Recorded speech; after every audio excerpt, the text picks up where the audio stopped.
Hello again, welcome back to Sin City Datsuns Part of the Week. I'm Brian Zano, owner of Sin City Datsuns, and this week we're going to be talking about this beautiful piece right here. This is the early fender and rear deck emblem for the Datsun Roadster 1600. Most of these, when you got the car, they were either broken between the N and the 1 here, or worse yet, you had all the posts broken off. So you're relegated to, if you had a whole piece, was putting double-sided tape or glue or silicone or something like that to attach it back onto the fender and the rear deck. If you're lucky enough to have the posts, like I said, a lot of times they've been broken here. Also, they were made out of pot metal. You had to have them chrome, and chroming gets expensive when everything on the car needs to be chrome. So unlike some of my other parts that I've had made out of 304 stainless, this one is made out of aluminum. Then it is polished to a high shine, and then it is clear coated. So it's going to have just an amazing shine to it, and it's going to hold up much better than the pot metal ones. Also, it's going to be a lot tougher, so it's not going to really risk breaking here between the N and the 1. The other reason they broke between the N and the 1 is not just because they were weak, but you had to pry them off of the fenders because of the posts had speed nuts on them. So that's why the nuts would break off. The speed nuts would break off the post because they cut into them. And then when you're prying, a lot of times, well, weakest point is this little gap here, and it'd snap off. Well, with these ones, you don't have to worry about that. Instead of the posts, I had stainless steel threaded posts put on with nuts and lock washers.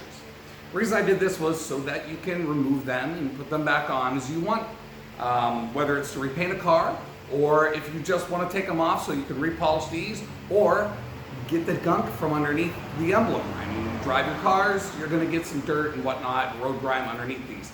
Nice and easy, take off the nuts, slide it off nice and gently, clean from underneath it, slide it back on, put it back on. Easy peasy. Why don't we get a little closer look at the piece, okay? All right, let's take a look at this piece. As you can see, just absolutely gorgeous shine on it.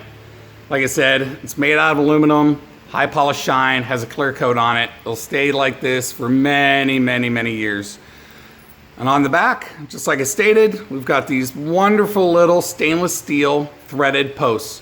You don't have to worry about the posts breaking off, as these are stainless steel and are made to handle road grime, dirt, all that good stuff that gets splashed up on the inside of the fenders.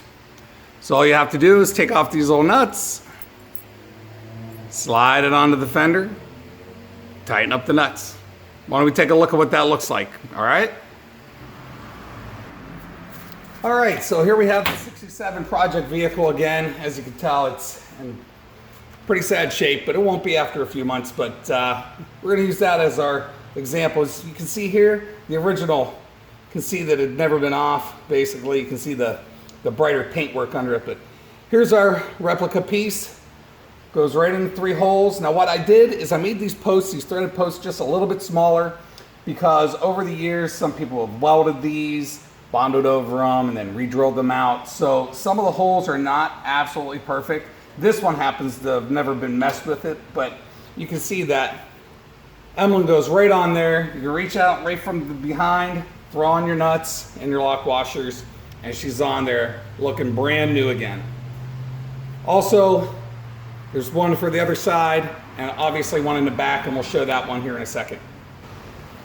Well, as I just mentioned, some people decide that they're going to Bondo over. So you can see here, cracking Bondo. The emblem should go right about here. When I redo this car and strip it down to bare metal, I will find the holes again, and there'll be one on the back of the car here as well. But why don't I show you what it looks like on the back of the race car where the holes were not Bondoed over. All right, so here's the back of the race car. Got taped up and whatnot. I had a little on-track incident last season, and I'll be painting the entire left side of the vehicle as well as the rear here. So I already had the emblem taken off, but this is where it should be attached. You place it right in there. You can reach right from the inside of the vehicle, put those nuts on and the locking washers. It really does set off the back of an early car. Once again, like I said, these are made for the early Datsun Roadster 1600s, the low windshield cars. They're just fantastic pieces though, as you can see. Really spruce up the back and the fenders of your car. So there you have it, folks. Sin City Datsuns part of the week. It's going to be the 1600 emblem for the early Datsun Roadsters. Made in aluminum, high polished, clear coated. You can buy them either as a single or you can buy them as a 3-piece set. So you can buy all 3 pieces or just one at a time. Once again, you can find those on sincitydatsuns.com. And I do appreciate you joining me this week, and we'll see you next week. Thank you again.